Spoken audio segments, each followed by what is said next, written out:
More developing information on Virginia today. If you haven't seen the last two videos on Virginia, go check them out as they give the full details as to everything that has happened so far.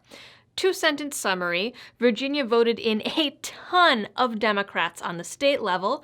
Those Democrats have now pre-filed several bills, including, but not limited to, an assault weapon ban that actually bans everything, and a law to outlaw militias, gun rallies and marches, and possibly even firearms classes and self-defense training, depending on how you interpret it.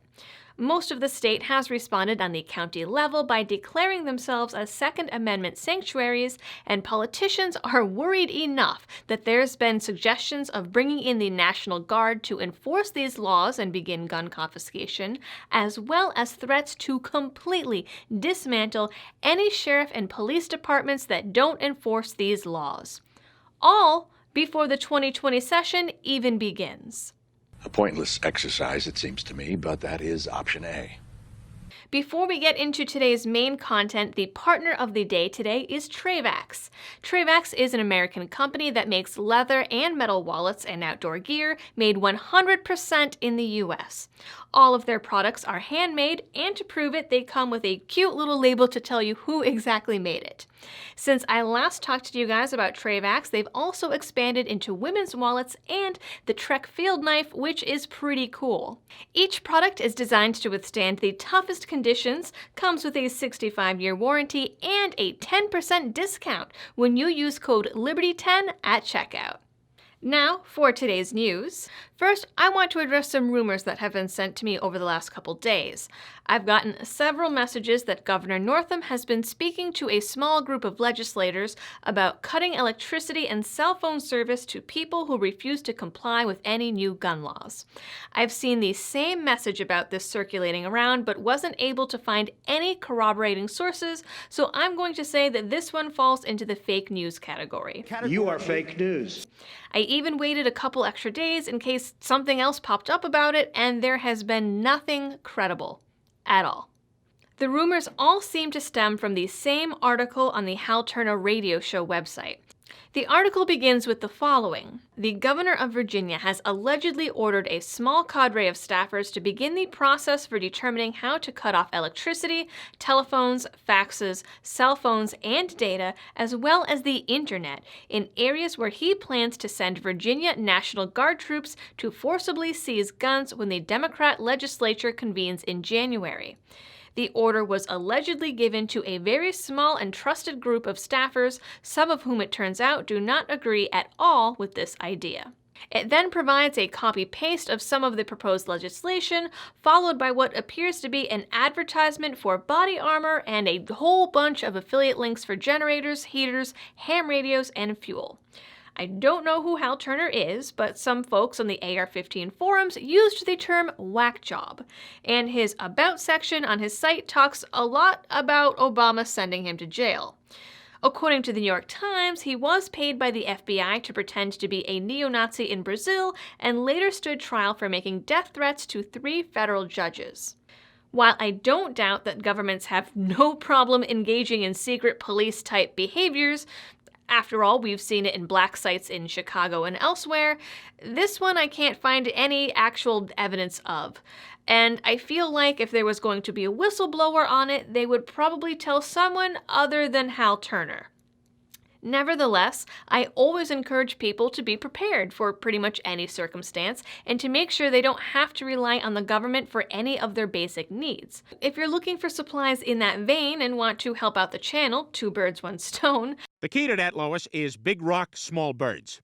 I do have affiliate links in the description for emergency food and water supplies via My Patriot Supply, as well as emergency medical kits through My Medic. But generally speaking, the internet doesn't seem to have a whole lot of confidence in Hal Turner and his reporting. Since my last video, I've also learned that one county in particular, Tazewell County, took their Second Amendment resolution a step further and passed a militia resolution, which formalized the creation and maintenance of a civilian militia in that county. Despite recent bills pre-filed for the January session, this is in action protected under Article 1, Section 13 of the Virginia Constitution. The resolution is also going to fund concealed weapons training and firearms safety classes for all citizens who can legally own guns, as well as the ROTC, Boy Scouts, Girl Scouts, and public schools.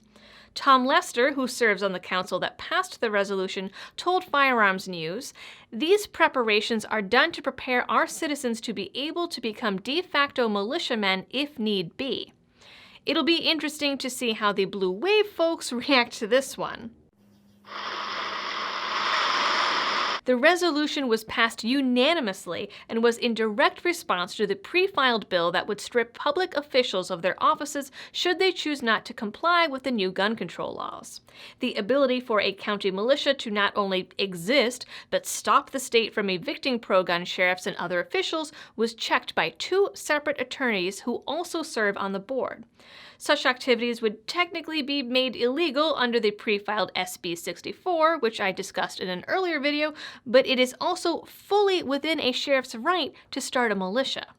As for what threats that militia could possibly face, the Virginia National Guard has also responded to Governor Northam's comments about Second Amendment sanctuaries and the threats made by other lawmakers to send in the Guard to enforce these laws. Major General Timothy P. Williams put out a statement stating that the Guard has not yet received any requests from Northam, but the rest of his statement was somewhat elusive. We understand and respect the passion people feel for the U.S. Constitution and Second Amendment rights. We will not speculate about the possible use of the Virginia National Guard. I encourage everyone to be patient while we allow our elected officials to work through the legislative process.